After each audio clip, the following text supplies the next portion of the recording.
Welcome to River Point Farm, 450 acres in Jackson County, Alabama. And the owners are Randy Wilson, Marshall Jemison, Greg Driscoll, and our wives.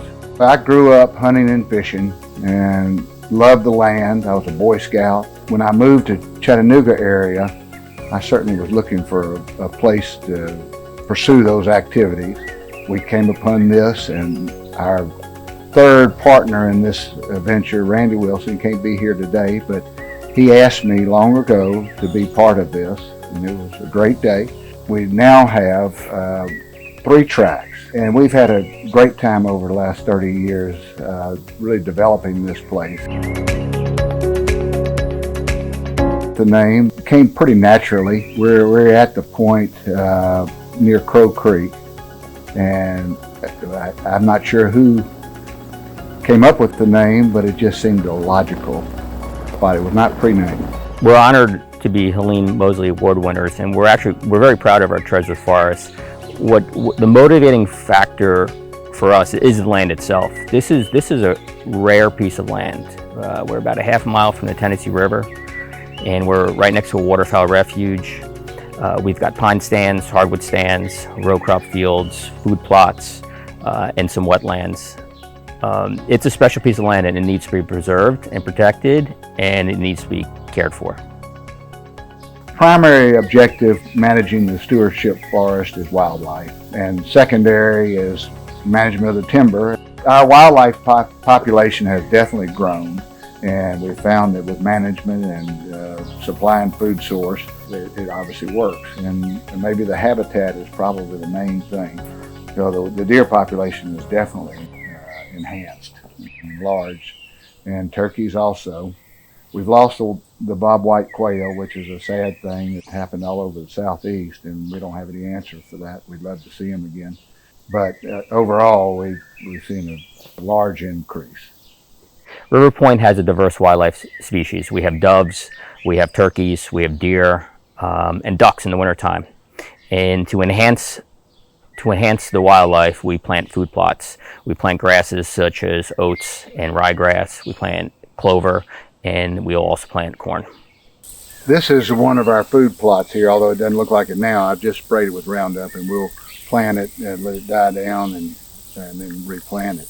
But this is part that the Dresang family let us manage and establish where these fields were with a forester that they used. Okay. You guys actually leased it for several years before you bought it. Right, yeah. Right. Yeah. And this was clear, and we've let it grow up. I'm not sure that's the best thing to do, but now it would take a lot to get rid of it. And so we definitely managed the fields, and then we have a really nice pine stand here that we have managed with prescribed burns and thinning.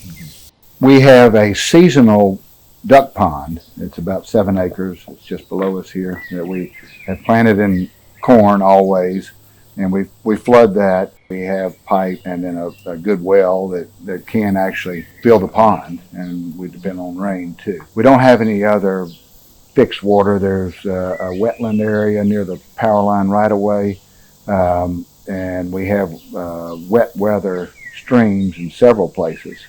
They run a good portion of the year, but they do dry up during the dry season like now. One of the things we're very happy with is a diverse makeup of our timber. And we have about 50% pine, some of that's mixed, and then 50% in hardwood. For management strategies for the implementation for our forest, we're really grateful for Lynn Washington. He's our local forester. He came in, he toured the property, and he gave us a management plan. And he developed that plan and has helped us implement it. And it's a combination of thinning and prescribed burning. And now that Lynn's retired, Todd will be our point of contact, but he'll be coming in and he'll be looking at the property like today, and they will recommend when we burn. And they're the professionals. We just follow their advice. So we're in one of your pine stands here, your loblolly pine stands that was planted 20 or 25 years ago or so. What are you doing in managing this stand? Just tell me about some of your practices and maybe your burn routine. This stand was planted by the Dresangs, and we thinned it once and burned it once. Okay. and Lynn Washington was involved. And so, yeah, we'd love your advice on what we need to do Yeah, next. sure. We'd be glad to help you out. It looks like maybe another year we'd be able to run fire through it again. So we share our land twofold. We're committed to introducing the sport of hunting to the younger generation, so we are always happy to invite youth to come hunt. We've had many youth duck hunts here, and any youth that wants to come deer hunt, we're happy to host them. On the educational front, we do host the forestry tours. If I had any advice for new landowners, it'd be one, to be prepared to work hard, but also reach out to your local agencies. Like I said, Lynn Washington was a huge asset to us. And there's a lot of programs out there, and you just have to keep asking the questions because there's people to help you.